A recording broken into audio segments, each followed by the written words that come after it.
नमस्कार, मैं अर्चना गुप्ता आप सभी का न्यूज वन इंडिया में बहुत स्वागत करती हूं। दिल्ली का रण, जीत का प्रण।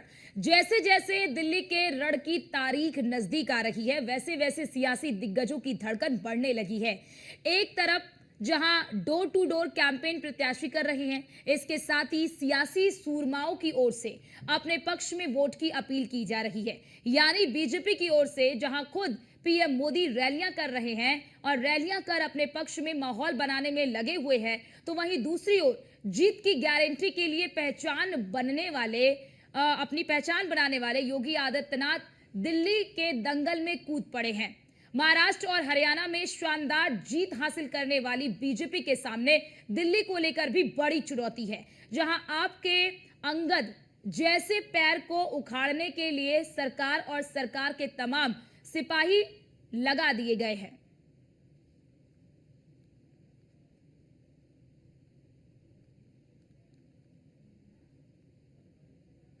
तो देखिए, आपको ग्राफिक्स के जरिए बता रहे हैं कि मुख्यमंत्री योगी आदित्यनाथ किस किस तारीख को कहां पर जनसभा को संबोधित करेंगे।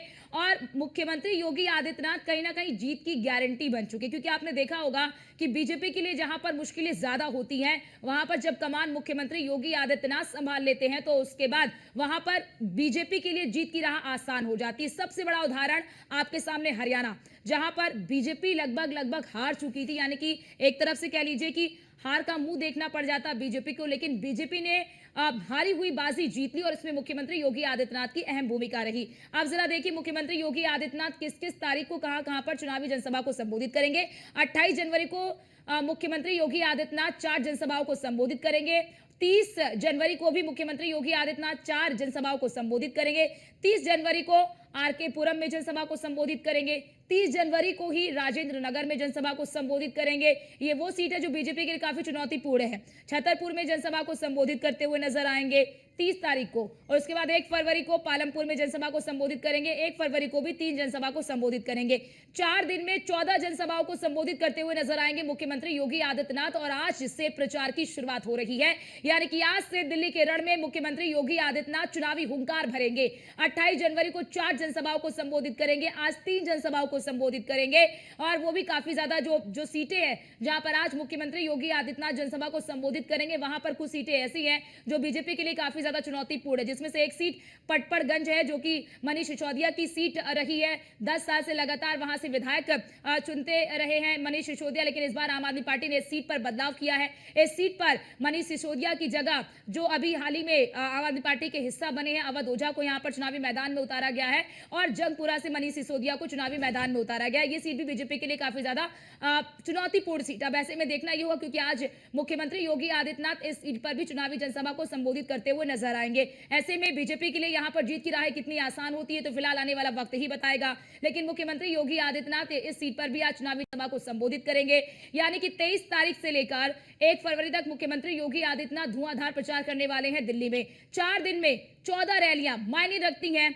और इसीलिए मुख्यमंत्री योगी आदित्यनाथ की लोकप्रियता आप देखेंगे कि कभी भी कहीं पर भी किसी भी प्रकार का चुनाव होता है, चाहे वो लोकसभा का चुनाव हो, चाहे वो विधानसभा का चुनाव हो, चाहे वो नगर निकाय का चुनाव हो, वहां पर जब भी कहीं पर भी चुनाव होता है तो मुख्यमंत्री योगी आदित्यनाथ की डिमांड नंबर 1 पर होता है। यानी कि सबसे पहले मांग मुख्यमंत्री योगी आदित्यनाथ की होती है कि हर प्रत्याशी चाहता है कि मुख्यमंत्री योगी आदित्यनाथ एक बार उसके लिए समर्थन जरूर मांगे, एक बार जरूर प्रचार प्रसार करे। कहीं ना कहीं ये जो प्रचार प्रसार जब मुख्यमंत्री योगी आदित्यनाथ करते हैं तो ये बीजेपी प्रत्याशी के फेवर में जाता है। इसीलिए मुख्यमंत्री योगी आदित्यनाथ की डिमांड हर चुनाव में बढ़ती है। इसीलिए बीजेपी के स्टार प्रचारक में शामिल यानी कि बीजेपी के स्टार प्रचारक में मुख्यमंत्री योगी आदित्यनाथ को शामिल किया गया है।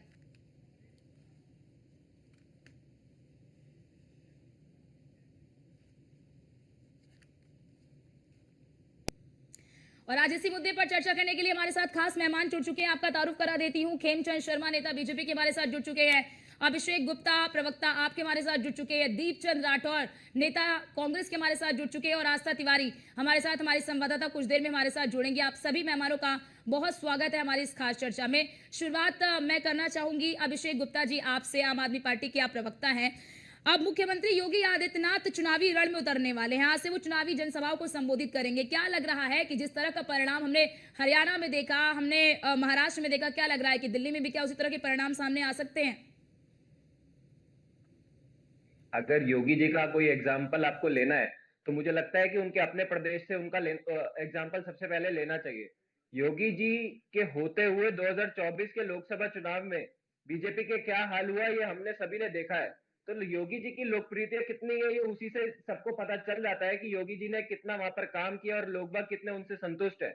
दूसरी बात, अब अगर योगी जी दिल्ली आए रहे तो मुझे लगता है कि योगी जी पिछले 11 साल में केंद्र सरकार के 7 एमपीओ ने जो दिल्ली से जीतते आए हैं क्या काम किया है वो जरूर बता के जाएंगे। दिल्ली में दिल्ली के लोगों ने केंद्र सरकार को, मोदी जी की सरकार को दिल्ली में सिर्फ एक काम दिया है, उनका काम है दिल्ली की कानून व्यवस्था को ठीक करना। तो मुझे लगता है अब योगी जी अब दिल्ली आए रहे तो वो बताएंगे कि उन्होंने दिल्ली को क्राइम कैपिटल कैसे बनाया है। योगी जी का दिल्ली के चुनावों पे कोई असर नहीं होने वाला है। दिल्ली के चुनाव दिल्ली के मुद्दों पे लड़े जाते हैं। लोगों को पता है कि उनकी मदद कौन करता है, कौन सी सरकार उनके लिए काम करती है, कौन सा नेता उनकी हर मुसीबत में उनके साथ खड़ा रहता है। दिल्ली में सिर्फ एकमात्र चेहरा है अरविंद केजरीवाल। अब योगी जी आ रहे हैं तो मुझे लगता है वो ये भी स्पष्ट करके जाएंगे कि दिल्ली में बीजेपी का मुख्यमंत्री चेहरा कौन होगा। 24 का जिक्र तो कर लिया अभिषेक जी, लेकिन आपने अभी हाल ही में जो उपचुनाव हुए उसका जिक्र आपने नहीं किया। 9 सीटों पर उपचुनाव, 7 सीटें बीजेपी के खाते में गई। उपचुनाव बहुत बहुत छोटी चीज होती है। जब भी आप किसी भी स्टेट में जाते हैं, जिस भी स्टेट में उपचुनाव होते हैं तो जो वहां पर रूलिंग पार्टी होती है स्टेट में ज्यादातर सीटें वही जीतती है। ये आप अक्रॉस आप किसी भी स्टेट में देख सकते हैं। लोकसभा से बड़ा और क्या ही चुनाव होगा जिसमें मोदी जी की खुद स्टेट पे रहती है और योगी जी खुद स्टेट पे रहते हैं। जब योगी जी यूपी में बीजेपी को नहीं बचा पाए तो उनका दिल्ली में क्या प्रभाव रहेगा। ठीक है, आप हमारे साथ बने रहिए। हमारे साथ कांग्रेस के भी प्रवक्ता बने हुए हैं, कांग्रेस के दीपचंद राठौर जी हमारे साथ बने हुए हैं। दीपचंद राठौर जी, क्या लगता है कि जिस तरह से आप लोग हरियाणा में इतने ज्यादा कॉन्फिडेंट थे, अब हरियाणा में आप लोग जो है कि जीती हुई बाजी जो है वो आप हार गए, क्योंकि मुख्यमंत्री योगी आदित्यनाथ ने वहां पर इस तरह से रणनीति सेट कर दी, बटेंगे तो कटेंगे के नारे के बाद वहां पर बिल्कुल फिजाएं अलग हो गई। क्या लग रहा है कि दिल्ली में भी क्या उसी तरह से होने वाला है? क्योंकि जब भी मुख्यमंत्री योगी आदित्यनाथ आज दिल्ली में कई जनसभाओं को संबोधित करेंगे, लेकिन उनकी जनसभा से पहले ही बटेंगे तो कटेंगे का जो नारा है वो एक बार दिल्ली में भी सुनाई देने लगा है। आदरणीय अर्चना गुप्ता जी, सबसे पहले तो आपको और आपके दर्शकों और सभी मिनिस्ट्री को मेरा नमस्कार। देखिए, जो आपने कहा कि हरियाणा के अंदर बटेंगे या कटेंगे जो चला, देखिए मैं आपके चैनल के माध्यम से बताना चाहूंगा, दिल्ली के अंदर अब की बार बटेंगे और कटेंगे तो बिल्कुल नहीं चलेगा। नहीं 80 बेनाम 20 की राजनीति चलेगी। अगर दिल्ली में चलेगा तो दिल्ली की जो हित की बात करेगा, दिल्ली के जनमानस की बात करेगा, वही दिल्ली के अंदर विकास की बात करेगा, उसी को दिल्ली की जनता अब की बार वोट देने जा रही है। और भारतीय जनता पार्टी का तो ऐसा रिकॉर्ड है, झूठ फरेब धोखा, यही है भाजपा का लेखा जोखा। जो भी इन्होंने कल आपने देखा होगा, इन्होंने संकल्प पत्र की घोषणा जारी करा, उसमें लिखा है जी 500 रुपया सिलेंडर देंगे। किसी भी राज्य में इनकी ये स्कीम नहीं है। आज तो ये स्कीम लेकर आ रहे हैं और ये घोषणा कर रहे हैं कि इनके 10 राज्यों में से ज्यादा इनकी स्टेट में सरकार है। कहीं भी अगर 500 रुपये सिलेंडर की अगर स्कीम दे रहे हैं भारतीय जनता पार्टी वाले, तो आप मुझे बताइए। पहली बात तो इनका झूठ है, पता चल जाता है। इन्होंने दूसरी बात की केजी से पीजी तक शिक्षा मुफ्त देंगे। अरे भाई, आप शिक्षा के ऊपर तो आप कोई काम ही नहीं कर रहे हैं। और दूसरी बात मैं आपको बताना चाहूंगा कि कांग्रेस पार्टी एक ऐसी पार्टी जो सारी चीजें दिल्ली के हित की बात कर रही है, दिल्ली के विकास के लिए बात कर रही है। आपको बताना चाहूंगा कि आज से 15 साल पहले अगर दिल्ली को दिया तो कांग्रेस सरकार ने जाता दिल्ली में जो काम है कांग्रेस पार्टी ने किया दिल्ली के विकास के लिए, प्रगति खिलाफ किसी को बुलाया नहीं जा सकता। मेट्रो जाल हो, चाहे दिल्ली की ट्रांसपोर्ट हो, चाहे सीएनजी में कन्वर्ट करने का श्रेय भी इस को जाता है। लेकिन आज अभी आम आदमी पार्टी के प्रवक्ता कहते जी हमने तो ये काम करा। आप जिस शिक्षा की मॉडल की बात करो, हेल्थ की बात कर रहे हैं अभिषेक भाई, आपको बताना चाहूंगा नहीं, दीपचंद राठौर जी, मेरा सवाल आपको मुख्यमंत्री योगी आदित्यनाथ को लेकर है। किसने काम करे? दीपचंद राठौर जी, मैंने आपसे सवाल पूछा कि जिस तरह से हरियाणा में बाजी पलट गई, जिस तरह से महाराष्ट्र में बाजी पलट गई, जब मुख्यमंत्री योगी आदित्यनाथ ने वहां पर हिंदुत्व की पिच को तैयार किया, बटेंगे तो कटेंगे का नारा दिया, और उस नारे ने ऐसा कमाल किया कि हरियाणा में भी कमाल हो गया और महाराष्ट्र में भी कमाल हो गया। अब एक बार दिल्ली में भी चुनावी प्रचार करते हुए नजर आएंगे मुख्यमंत्री योगी आदित्यनाथ, और बटेंगे तो कटेंगे का नारा भी अब गूंजने लगा है। तो क्या लग रहा है कि यहाँ पर भी क्या उसी तरह का कोई परिवर्तन देखने को मिलेगा क्या, जिस तरह का परिवर्तन हमने हरियाणा और महाराष्ट्र में देखा? आदरणीय अर्चना जी, मैं आपको बताना चाहूंगा, बिल्कुल नहीं देख पड़ेगा। हिंदुस्तान की तो आपकी बात ही चलेगी। आपको पता होगा 2015-2020 के अंदर साइन बोर्ड का एनआरसी का विरोध चल रहा था, जो अमित शाह ने कहा था कि यहाँ पे बटन दबाऊंगे तो करंट टाइम भाजपा आएगा, तो उस टाइम में हिंदू मुसलमान नहीं चला। तो देश की जनता जानती है कि हमें देश के विकास और देश दिल्ली के लिए जो विकास की राजनीति करेगा वही विकास के दिल्ली के अंदर राज करेगा। ठीक है, खेमचंद जी शर्मा हमारे साथ जुड़ चुके हैं। खेमचंद जी, अब क्योंकि दिल्ली की सत्ता से आप लोग बहुत दूर हैं, क्या लग रहा है कि अब क्योंकि मुख्यमंत्री योगी आदित्यनाथ प्रचार की कमान संभालने वाले हैं, क्या लग रहा है क्या कुछ करिश्मा हो पाएगा क्या? नमस्कार, जय श्री राम। देखिए, दिल्ली में करिश्मा होगा, पक्का होगा। अपना नहीं चाहिए, भाजपा चाहिए, ऐसी पुकार, ऐसी लहर हर जगह है। और अब जब योगी जी दिल्ली में आ रहे हैं तो योगी जी अपनी जो काम है, उनके जो अच्छे काम है, उत्तर प्रदेश में उन्होंने उत्तर प्रदेश बनाया है, वो सारी चीजें वो दिल्ली में वो बताने वाले हैं, लोगों के बीच में लेके जाने वाले हैं। और जब योगी जी हुंकार भरेंगे और मोदी जी ने हुंकार ऑलरेडी भर चुके हैं, तो हमें पूरा विश्वास है कि भारतीय जनता पार्टी कम से कम 50 से 55 सीट जीत के दिल्ली में सरकार बनाने जा रही है। लेकिन ये संभव कैसे हो पाएगा, क्योंकि जो सीटें सामने आ रही वहां पर तो बहुत चुनौती है। पटपरगंज की सीट देख लीजिए, पटपरगंज सीट पर 10 सालों से आम आदमी पार्टी का कब्जा है। अब क्या लग रहा है कि इस सीट पर क्या आप लोग जीत दर्ज कर पाएंगे? क्या इस बार तो अवध ओझा वहां से हैं? पटपरगंज से हम जीतेंगे, जरूर जीतेंगे। आपने उसका सबसे बड़ा एग्जांपल देख लिया है। मनीष सिसोदिया जी को सीट छोड़नी पड़ी, अर्चना जी। अगर वो पक्की सीट होती, कॉन्फिडेंट होते, तो मनीष जी वो सीट नहीं छोड़ते। मनीष जी को पता था कि अब की बार भाजपा पटपरगंज जीत रही है, इसीलिए वहां से वो सीट छोड़ के वो दूसरी जगह भाग गए। मैं बता दूं, पूरी दिल्ली में लहर है। अब की बार केजरीवाल जी भी हारने वाले हैं, शायद ही ये 10-15 सीट ले आए तो बहुत बड़ी बात है। पूरी दिल्ली में अब की बार इनके खिलाफ जबरदस्त लहर है। लोग नहीं चाहते ऐसी झूठी पार्टियों को, ऐसी पार्टी को नहीं चाहते जो 12 महीने अलग अलग तरीके की आपदा दिल्ली को देती है। 11 साल में सिर्फ और सिर्फ इन्होंने लूटा है, कोई काम नहीं किया, सिर्फ सुगुफेबाजी की है और अभी भी सुगुफेबाजी कर रहे हैं। ये अपने काम पे वोट नहीं मांग रहे हैं। इसलिए मैं ठीक है, अभिषेक जी जवाब दीजिए इस पर कि आप लोग केवल नहीं आने वाली, भाजपा आने वाली है। शिगुफा फैला रहे हैं आप लोग, काम पे वोट नहीं मांग रहे हैं। 10 साल से सत्ता में है, 10 साल से सत्ता में होने के बावजूद भी आप बार बार कहते हैं बिजली फ्री, पानी फ्री, कुछ और आप लोग ऐलान करते ही नहीं है। देखिए, सबसे पहले तो भाजपा के लोग ये क्लियर करें कि जो दिल्ली में स्कीम्स चल रही है वो बेहतर है कि नहीं है। क्योंकि योगी जी जब यहाँ पर मोदी जी आते हैं तो मोदी जी बोलते हैं कि केजरीवाल तो मुफ्त की रेवड़ियां बांट रहा है, लेकिन वहीं जब नड्डा जी दिल्ली में आके प्रेस कॉन्फ्रेंस करते हैं तो वो ऑलमोस्ट पूरा आम आदमी पार्टी का मैनिफेस्टो पढ़ के चले जाते हैं। दूसरी सबसे बड़ी चीज, आज योगी जी जब दिल्ली आएंगे और वो भाजपा का मैनिफेस्टो पढ़ेंगे तो वो कैसे कहेंगे कि मैं महिलाओं को यहाँ पर बीजेपी की सरकार बनती है तो मैं 2,500 रुपए महिलाओं को देंगे। यूपी पे तो योगी जी दे नहीं, वो यहाँ पर आके कैसे कहेंगे कि हम दिल्ली की जनता को मुफ्त की बिजली देंगे? यूपी में तो योगी दे नहीं रहे। वो कैसे कहेंगे कि हम यहाँ पर दिल्ली के लोगों को फ्री पानी देंगे? यूपी में तो योगी जी दे नहीं रहे। लेकिन वो हिंदुत्व के एक बड़े चेहरे के रूप में जनता को पता है कि दिल्ली में जो काम करता है वो सिर्फ और सिर्फ अरविंद केजरीवाल है। आम आदमी अभिषेक जी, वो हिंदुत्व के एक बड़े चेहरे, एक मैनिफेस्टो का हिस्सा बताती है। लेकिन अभिषेक जी पिछले अभिषेक जी किया और आगे आने वाले 5 साल में करेंगे क्या? इनको काम ही कुछ नहीं है, ये सिर्फ बातें ही शीश महल की करेंगे। लेकिन अभिषेक जी लेकिन आप नाकार तो नहीं सकते है ना। हरियाणा की हालत क्या थी आपको भी पता है। हरियाणा की क्या हालत है, वहां पर कांग्रेस बहुत ही ओवर कॉन्फिडेंट थी, लेकिन जैसे ही मुख्यमंत्री योगी आदित्यनाथ ने वहां पर प्रचार की कमान संभाली और बटेंगे तो कटेंगे का जैसे ही नारा दिया, उस नारे ने कमाल कर दिया। देखिए मतलब प्रचंड बहुमत से वो सत्ता में आ गए। महाराष्ट्र का भी यही हाल रहा। तो आप क्योंकि दिल्ली में भी बटेंगे तो कटेंगे का नारा आप जोर पकड़ रहा है, तो क्या लग रहा है इस नारे ने जहां पर हरियाणा में कांग्रेस को डेंट दिया, महाराष्ट्र में पूरे महाविकास आघाड़ी को डेंट दिया, उत्तर प्रदेश में समाजवादी पार्टी को डेंट दिया, तो क्या लग रहा है कि दिल्ली में क्या आम आदमी पार्टी को डेंट देगा क्या? देखिए, आम आदमी पार्टी दिल्ली में 2013 से चुनाव लड़ रही है। 2015 में भी योगी जी यहाँ पर प्रचार करके गए थे, 2020 में भी प्रचार करके गए थे। आप उठा के देख लो, जिन जिन सीटों पे योगी जी ने प्रचार किया, आम आदमी पार्टी वो सारी सीटें जीती है। दिल्ली के लोग बहुत समझदार है, दिल्ली के लोग काम पे वोट देते हैं। अरविंद केजरीवाल का एक मॉडल है जिसको बीजेपी भी अप्रिशिएट करती है। बीजेपी वाले फ्री की रेवड़ियों को गाली देते थे, अब ये हमारे साथी बीजेपी के बैठे खेमचंद जी, वो बता दे कि केजरीवाल का मॉडल अच्छा है कि नहीं है, क्योंकि ये तो गुजरात मॉडल की बातें करते थे। ठीक। गुजरात मॉडल से कब दिल्ली मॉडल पे शिफ्ट हो गए इन्हें खुद ही नहीं पता। ये खेमचंद जी जवाब दीजिए इस पर। खेमचंद जी जवाब दीजिए कि ठीक है, खेमचंद जी जवाब दीजिए कि वो कह रहे हैं कि दिल्ली की जनता काम पर वोट देती है, नारों पर वोट नहीं देती है, और यही वजह है कि 2 बार से आम आदमी पार्टी को प्रचंड बहुमत मिला है। और इससे पहले भी मुख्यमंत्री योगी आदित्यनाथ ने प्रचार किया, लेकिन बहुत अच्छा प्रदर्शन तो नहीं रहा बीजेपी का वहां पर दिल्ली में। तो इस बार क्या कमाल हो जाएगा?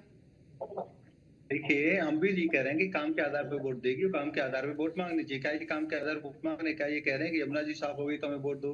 क्या ये कह रहे हैं कि दिल्ली की सड़कें सब चकाचक है तो हमें वोट दो? क्या अभी ये कह रहे हैं कि दिल्ली की आओ हवा तो बहुत ज्यादा, लेकिन खेमचंद जी, आपके राष्ट्रीय अध्यक्ष ने कहा कि दिल्ली में जो जल कल्याणकारी योजनाएं चल रही हैं, जन कल्याणकारी, जिसे आप पहले मुफ्त की रेवड़ी कहते हैं, उसके बाद आपके ही राष्ट्रीय अध्यक्ष कहते हैं कि जो जन कल्याणकारी योजनाएं चल रही हैं उन्हें अनवरत जारी रखा जाएगा, उन्हें बंद नहीं किया जाएगा। देखिए, राष्ट्रीय अध्यक्ष तो आप लोग मानते हैं, बीजेपी मानती है ना कि जन कल्याण के लिए आम आदमी पार्टी ने काम किया है? देखिए, योजना शुरू करने में और काम करने में बहुत बड़ा फर्क है। योजनाएं कुछ शुरू की है इन्होंने, लेकिन जो उनका इम्पैक्ट है बहुत ही लिमिटेड इम्पैक्ट है, बहुत ही कुछ लोगों तक इम्पैक्ट है, क्योंकि उसमें भारी भ्रष्टाचार है, भारी उसमें नेपोटिज्म है। तो हम लोग जब आएंगे भ्रष्टाचार खत्म करेंगे, भाई भतीजावाद उसमें भी खत्म करेंगे और उसको इम्पैक्टिव बनाएंगे। जैसे हमने मनरेगा को इम्पैक्टफुल बनाया, वैसे हम लोग इनकी योजनाओं को इम्पैक्टफुल बनाएंगे और बाकी के हम काम करेंगे। इनके जो मोहल्ला के लिए खाली अच्छा, पड़े इन्हीं रहते की हैं, वहाँ योजनाओं को इम्पैक्टफुल बनाएंगे, आम आदमी पार्टी की योजनाओं को इम्पैक्टफुल बनाएंगे। हमने क्या कहा? अपना कोई विजन नहीं है। योजनाएं खराब नहीं होती, सिस्टम तो सिस्टम होता है। हमने क्या कहा? हम इनकी योजनाओं को बेटर बनाएंगे, अपनी योजनाओं को इम्प्लीमेंट करेंगे। हमने अपनी योजनाओं का पूरा खाका दिल्ली वालों के सामने रखा है और हम किसी भी योजना को बंद नहीं करेंगे, उनको बेटर करेंगे, उसमें से करप्शन को दूर करेंगे, उसमें जो लीकेज है उस लीकेज को खत्म करेंगे। आम आदमी पार्टी का वहां पे जो किकबैक सिस्टम है, जो कमीशन सिस्टम है, उसको खत्म करेंगे और साथ के साथ अपनी जो हमारी योजना है, हमारा जो लक्ष्य है कि दिल्ली एक बेस्ट वर्ल्ड में राजधानी बने या प्रदूषण मुक्त राजधानी बने, यमुना जी बिल्कुल साफ सुथरी हो जाए, नालों पे ट्रीटमेंट प्लांट लगे, दिल्ली में जो दिल्ली के जो स्कूल हैं वो इसी स्टैंडर्ड के हैं कि प्राइवेट में जाने की जरूरत ना पड़े, और दिल्ली की जो सड़कें हैं कि जैसे हमने एनडीएमसी की सेंट्रल दिल्ली की सड़कें बना रखी हैं वैसी सड़कें पूरी दिल्ली की रहें। तो ऐसी व्यवस्था, और ऑलरेडी हम लोगों ने ठीक है, दिल्ली को पेरिस बनाने का हर कोई वादा तो करता है, लेकिन अब वादे में कितनी सच्चाई है इसके बारे में जानकारी देंगी हमारी संवाददाता आस्था, क्योंकि वो इस वक्त ग्राउंड जीरो पर है और दिल्ली विधानसभा चुनाव को बहुत बेहतर तरीके से कवर भी कर रही हैं। आस्था, आपके पास आना चाहूंगी। आस्था, आज मुख्यमंत्री योगी आदित्यनाथ की वहां पर रैली है, जनसभा को संबोधित करेंगे, लोगों में किस तरह का उत्साह है? क्या बटेंगे तो कटेंगे का नारा इस वक्त वहां पर जोरों पर है मुख्यमंत्री योगी आदित्यनाथ के दौरे को लेकर? बिल्कुल अर्चना जी, अगर हम बात करें तो देखना सबसे बड़ा सवाल देखिए ये है कि दिल्ली की जनता को क्या चाहिए। लगातार 10 साल से ज्यादा आम आदमी पार्टी यहाँ पर रही है और उसके काम को लेकर के जनता के जहन में खुशी भी है, लेकिन योगी आदित्यनाथ की जब हम बात करते हैं तो देखिए उनको हमेशा से ही गेम चेंजर कहा जाता है, क्योंकि अगर आपने पिछले जो चुनावों को देखा है जहाँ पर उनकी जनसभाओं ने पूरा गेम बदल दिया, हरियाणा के चुनाव में ये चीज देखी गई थी। और अगर दिल्ली की बात करें तो दिल्ली में अगर बचोगे तो कटोगे का नारा लगता है तो क्या हाँ तक ये साबित होगा, ये देखने वाला विषय रहेगा, क्योंकि सीएम योगी आदित्यनाथ जो बोलते हैं। आस्था, क्या इस नारे का कोई असर दिख रहा है क्या? जैसे हमने हरियाणा और महाराष्ट्र में देखा, उस तरह का क्या कोई असर, कोई क्रेज लोगों में, क्योंकि इस तरह का कुछ आप वहां पर देख पा रही हैं क्या? देखिए, जब हम दिल्ली की राजनीति की बात करते हैं तो यहाँ से जाति की राजनीति थोड़ी सी अलग हट करके होती है, क्योंकि यहाँ पर योजनाएं और मुद्दों को सबसे बढ़ करके देखा जाता है। लेकिन ये एक ऐसा कंटेंट है, ये ऐसा नारा है जिसने हर जगह पर जो है अपनी तब्दीली करी है, चाहे वो बयानों को लेकर के हो, चाहे वो किसी चीज को लेकर के हो। लिहाजा अगर बात की जाए तो यहाँ पर जितने भी भारतीय जनता पार्टी को सपोर्ट करते हैं उनके समर्थक है, और इसी के साथ जनता के दिल में भी कहीं ना कहीं ये बात है, क्योंकि योगी आदित्यनाथ के लोग चाहने वाले हर जगह है, हर कोने में। तो बटोगे कटोगे, जब वो मंच से ये बात कहेंगे उसका असर क्या दिखेगा वो तो उसके बाद ही पता चलेगा। फिलहाल योगी आदित्यनाथ के स्टार प्रचारक बनाने के लिए और उनको दिल्ली की धरती पर उतारने के लिए, दिल्ली की सड़कों पर उतारने के बाद ये देखना होगा कि उनके चाहने वाले कहाँ तक जाते हैं। ठीक है आस्था, हमारे साथ बने रहिए। दीपचंद राठौर जी, आपने सुना हमारी संवाददाता आस्था को, वो इस वक्त ग्राउंड जीरो पर मौजूद हैं और साफ तौर पर वो बता भी रही हैं कि दिल्ली की राजनीति अन्य राज्यों की राजनीति से बेहद अलग है। लेकिन दीपचंद राठौर जी, जरा आप बताइए, क्या आपको लगता है कि जो डेंट आप लोगों को हरियाणा में लगा मुख्यमंत्री योगी आदित्यनाथ के नारे के बाद, उनके प्रचार कमान संभालने के बाद, क्या आपको लगता है क्या कि आम आदमी पार्टी को वही डेंट दिल्ली में लग सकता है? आदरणीय अर्चना जी, अभी अभिषेक गुप्ता जी जो बड़ाई की बड़ी बड़ी बातें कर रहे थे, जो उनको बता दूं बात करते हैं कि हम मुफ्त में बिजली और मुफ्त में पानी दे रहे, तो इसी साल के इकोनॉमिक सर्वे आप दिल्ली का बताएं, दिल्ली जल बोर्ड के ऊपर 65,000 करोड़ रुपए और बिजली कंपनी के ऊपर 80,000 करोड़ रुपए का कर्ज है। और दूसरी बात, आप जिस शिक्षा मॉडल के ऊपर आम आदमी पार्टी वाले जो दम भरते हैं उसके बारे में बता देता हूँ मैं आपको कि 745 स्कूलों में प्रिंसिपल नहीं है, 516 स्कूलों में वाइस प्रिंसिपल नहीं है, 16,834 शिक्षकों की पोस्ट खाली है और शिक्षा में 40% का सालाना कटौती की है। 7 स्कूलों में 10 से 12 में साइंस नहीं है, 8 पार्ट में 16 स्कूल उन्होंने बंद। ठीक है, मैंने जो आज सवाल पूछा आपने उस पर जवाब नहीं दिया। वक्त की कमी होने की वजह से हमें आप सभी को यहीं पे रोकना पड़ रहा है। बहुत शुक्रिया आप सभी का हमारे साथ जुड़ने के लिए और अपना अपना पक्ष रखने के लिए। लेकिन आज से मुख्यमंत्री योगी आदित्यनाथ दिल्ली के मैदान में चुनावी जनसभा करते हुए नजर आएंगे और बीजेपी प्रत्याशी के पक्ष में जनता से वोट की अपील करते हुए नजर आएंगे। अब देखना ये होगा कि मुख्यमंत्री योगी आदित्यनाथ के कमान संभालने के बाद दिल्ली के लिए बीजेपी में माहौल कितना बदलता है। फिलहाल